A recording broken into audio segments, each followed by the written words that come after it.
Hello everyone. आज हम करने जा रहे हैं हिंदू सक्सेशन एक्ट 1956। इसकी नेसेसिटी क्यों पड़ी?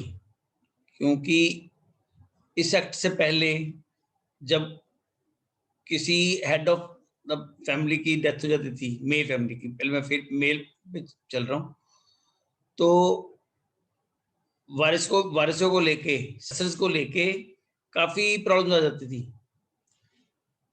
तो गवर्नमेंट ने सोचा कि एक सक्सेशन एक्ट बनाया जाए ताकि उससे सारा चीज क्लैरिफाई कर दी जाए कि किसकी कितनी किसको मिलेंगे, पैसे मिलेंगे, किसके कितना शेयर है, उसके हिसाब से ही डिस्ट्रीब्यूशन होती है। 1956 में ये बनाया। इसकी अमेंडमेंट हुई थी 2005 में। इसमें 4 क्लासेस हैं, वैसे तो 5 हैं। सबसे पहले होती है लीगल हेयर, क्लास 1। फिर होती है क्लास 2। फिर होती है एग्नेट्स। फिर होती है कोग्नेट्स, चीट्स। सबसे पहले हम करेंगे जो प्रॉपर्टी है, लीगल हेयर अमंग क्लास 1। सबसे पहले हम करेंगे जो प्रॉपर्टी की डिस्ट्रीब्यूशन है, जो लीगल हेयर्स हैं क्लास 1 के।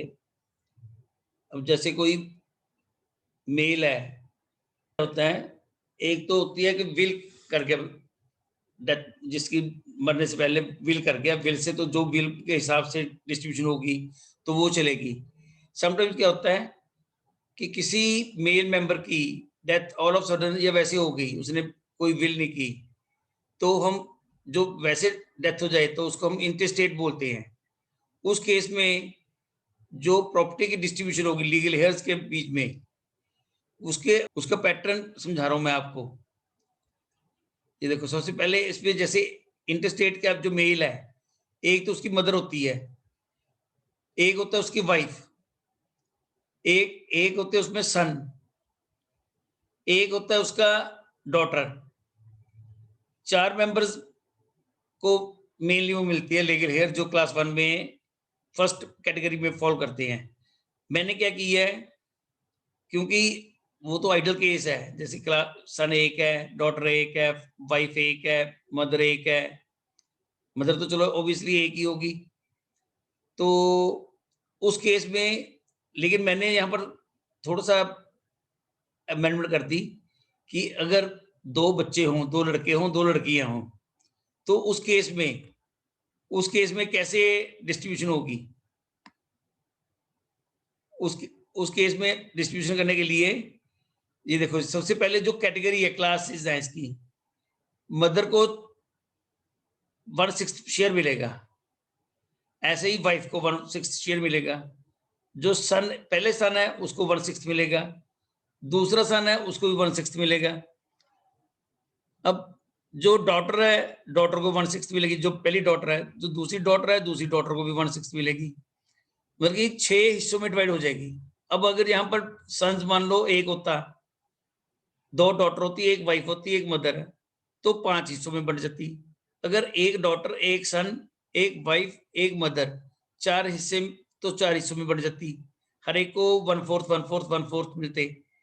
लेकिन इस केस में क्या है, इस केस में मैंने जानबूझ के यहाँ पर ज्यादा ऐड किए हैं, ताकि हर तरह की आपको मालूम पड़ जाए। इसमें जो सेकंड लाइन है, मान लो अब एक सन की डेथ होगी, उस केस में क्या होगा? उस केस में क्या है, जैसे विडो को मिलेगा एक, जैसे सन को, जो दूसरा सन है उसका 1/6 पार्ट था, अब वो 3 हिस्सों में डिवाइड हो जाएगा। एक तो विडो, एक सन को, एक डॉटर को। इसका शेयर जो फर्स्ट है, जो फर्स्ट का शेयर है, मतलब सन 2 का, वो 3 हिस्सों में डिवाइड हो जाएगा। विडो को, सन को, डॉटर को, तीनों को 1/3 1/3 1/3 ऑफ सन 2, यानी कि सन 2 का 1/6 शेयर है, तो 1/8 18th 1/18th 1/18th मिलेगा। इसी तरह अगर डॉटर 2 की डेथ हो जाती है, उस केस में जो डॉटर 2 का सन है, उसमें एक सन है, एक डॉटर है, दोनों को आधा आधा शेयर मिल जाएगा डॉटर का। आधा आधा शेयर का मतलब जैसे 1/6 उसको मिला हुआ है, तो 1/12 उसको पार्ट मिल जाएगा। अब नेक्स्ट क्या है, जो सन D2 में आता है, कैटेगरी में आता है, इन केस उसकी डेथ हो गई, तो जो उसकी डॉटर आएगी फर्दर, और एक सन आएगा, और एक उसकी विडो होगी, तीनों में इक्वली डिस्ट्रीब्यूशन हो जाएगी उसके शेयर की। उसके शेयर की जो सन, सेंटर वाला सन है D2, इन केस उसकी डेथ हो जाती है, तो डॉटर, सन और विडो तीनों में इक्वल डिस्ट्रीब्यूशन हो जाती है। इक्वल डिस्ट्रीब्यूशन का मतलब उसके पास देखो, सन के पास था 1/18 उसके पास शेयर था, अब तीनों को डिस्ट्रीब्यूशन में उसको 154th मिलेंगे।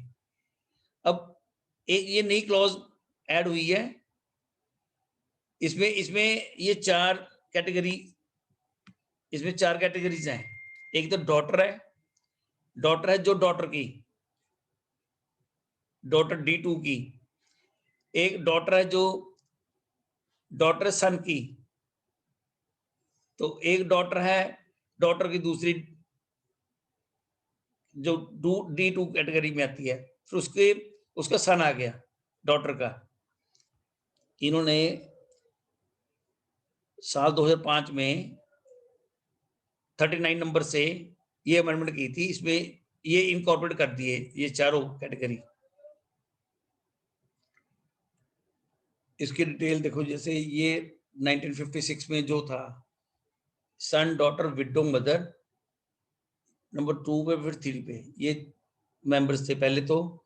फिर उसके बाद जब अमेंडमेंट हुई 2005 में 39 नंबर से, तो उसमें ये 4 नए हेयर्स इसमें ऐड किए गए, जो मैंने पहले भी आपको बता चुका हूं। इसमें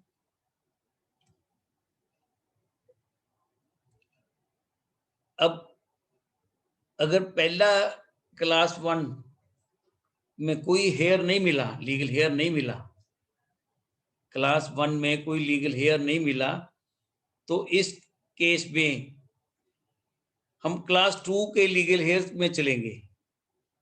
क्लास 2 के लीगल हेयर में, इसमें पहले क्लास 1 की तरह नहीं है कि अगर किसी का पहले एक का डेथ होगी किसी की, तो दूसरे को आगे आगे शेयर डिस्ट्रीब्यूट होता रहेगा। इसमें क्या है, 9 क्लासेस बनाई हैं। जैसे फादर है, पहली क्लास में फादर आता है सिर्फ। अब फादर को अगर किसी मेल मेंबर की डेथ हो जाती है, तो फादर को उसका 100% शेयर मिलेगा। अब सेकंड क्लास जो आती है, इसमें क्लास 2 में फर्दर इन्होंने डिस्ट्रीब्यूट कर रखी है क्लासेस में। क्लास 2 में इन्होंने 9 पार्ट्स में डिवाइड कर रखा है। पहली पार्ट आ गया था फादर। इन केस फादर नहीं मिला, फादर है नहीं, तो वो दूसरी कैटेगरी देखती है। दूसरी कैटेगरी में क्या करते हैं, तो सन्स, डॉटर, सन है, एक ब्रदर है, एक सिस्टर है, तो ये तीनों को 100% शेयर मिलेगा। जो जिसकी डेथ होगी, उसमें जिसमें मेंबर की डेथ होगी स्टेट को, उसमें ये नहीं है कि फादर का आगे कैसे होगा, क्योंकि फादर जब है ही नहीं, एलिमिनेट कर दिया। इसका मतलब सन, डॉटर सन को 1/3, ब्रदर को 1/3 और सिस्टर को 1/3। अब इन केस ये सेकंड कैटेगरी भी नहीं है, तो थर्ड कैटेगरी में डॉटर्स सन जो है, डॉटर्स के सन को मिलेगी, इसको 100% मिलेगी।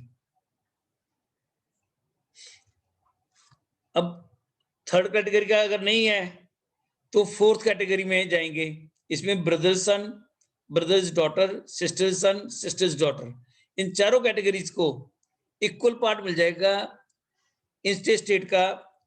जैसे मतलब स्टेट की मतलब 100 रुपए वैल्यू है, 25% इसका शेयर, 25% ब्रदर्स का शेयर, ब्रदर्स की डॉटर का 25%, सिस्टर्स के सन का 25%, सिस्टर्स की डॉटर का। मतलब साइमल्टेनियसली ये चारों तरफ, इसमें क्या है, चारों को बराबर पार्ट में मिलेगा। अब मान लो इस कैटेगरी में भी कोई फॉल नहीं कर रहा। अच्छा, मैं आपको एक बात और बता रहा हूं, अब इस केस में बात कर रहा हूं, जैसे मान लो यहाँ पर सिस्टर ब्रदर, सन्स डॉटर्स, सन है जो, मान लो उसकी डेथ होगी या कोई है नहीं, तो जो पार्ट उसका स्टेट का शेयर है तो दो हिस्सों में डिवाइड होगा, एक तो ब्रदर में, एक सिस्टर में। अगर एक ही है, सिर्फ सिस्टर है या अकेला ब्रदर है या अकेले सन्स डॉटर्स सन है, तो उसका सिर्फ एक पार्ट मिलेगा। इसी तरह डॉटर सन को तो एक ही मिलना है। अब फोर्थ में जैसे मैंने बताया आपको, ब्रदर्स सन, ब्रदर्स डॉटर, सिस्टर्स सन, सिस्टर्स डॉटर, इनको 1/4 1/4 1/4 1/4। इन केस, इस केस में भी मान लो ब्रदर्स का सन है, डॉटर नहीं है, 3 ब्रदर्स का सन है, सिस्टर्स सन है, सिस्टर्स डॉटर है, तो प्रॉपर्टी 3 हिस्सों में डिवाइड हो जाएगी। अब आगे further, father's father, father's mother, दो मेंबर्स हैं, तो 50-50% दोनों को शेयर मिलेगा। नेक्स्ट कैटेगरी में अगर पीछे वाली कोई कैटेगरी नहीं है, तो फादर्स विडो, ब्रदर्स विडो, दोनों को 50-50% मिलेगा। अब इन केस यहां हम कहें कि फादर्स विडो की डेथ होगी, तो ये नहीं कि फादर्स विडो का जो शेयर है वो आगे जाएगा, क्योंकि अब सिर्फ ब्रदर्स विडो इस टाइम जीवित है, तो जो शेयर है सिर्फ ब्रदर्स विडो को 100% शेयर मिल जाएगा। नेक्स्ट आ जाएगा father's widow, father's brother and father's sister, दोनों को आधा आधा शेयर, 50-50% शेयर मिलेगा। नेक्स्ट आ गया मदर्स फादर, मदर्स मदर, दोनों को 50-50। Next category mother's brother, mother's sister. अगर क्लास 1 कैटेगरी का कोई मेंबर नहीं जीवित, क्लास 2 का कोई नहीं जीवित, तो फिर एग्नेट्स, थर्ड कैटेगरी जो आ जाती है, थर्ड क्लास जो आती है, वो आ जाती है एग्नेट्स की। एग्नेट्स में क्या है, इसमें जैसे लिखा है, agnates of the disease are relatives from the parental side. ये सिर्फ पेरेंटल साइड के मेल मेंबर के साइड के ही होंगे, इसमें फीमेल मेंबर का कोई रोल नहीं है। पर्सन, जो पर्सन है उसको एग्नेट, इसलिए एग्नेट ऑफ अदर, अगर दोनों का खून का रिश्ता सिर्फ मेल के थ्रू है, चाहे अडॉप्शन है, बाय अडॉप्शन है, चाहे बाय ब्लड है, बल्कि ये नहीं है जो अडॉप्टेड ब्रदर सिस्टर है, इसमें क्या है, जो अडॉप्टेड ब्रदर सिस्टर्स हैं उनको भी इक्वली राइट है। अब एग्नेट्स को मैं समझा दूं, जैसे देखो, इंटेस्टेट ए मेल है, ये मेल मेंबर की डेथ होगी, इसका एक सन है, सन का फिर आगे सन आ गया, सन का फिर फर्दर सन आ गया, उसके उसके उस सन के मान लो एक सन है, एक डॉटर है, एक सन आ गया, एक डॉटर आ गई। तो इस केस में देखो, ये पहले सन है, सन है, सन, फिर सन डॉटर, तो जो लास्ट वाले सन और डॉटर हैं, ये एग्नेट्स आएंगे इंटेस्टेट की जो इंटेस्टेट ए मेल मेंबर्स की, ये एग्नेट्स हैं, तो इनमें प्रॉपर्टी डिस्ट्रीब्यूट होगी। नेक्स्ट है हमारा कोग्नेट्स। कोग्नेट्स के जो होते हैं, इसमें मैटरनल साइड से होते हैं, इसमें मदर के साइड से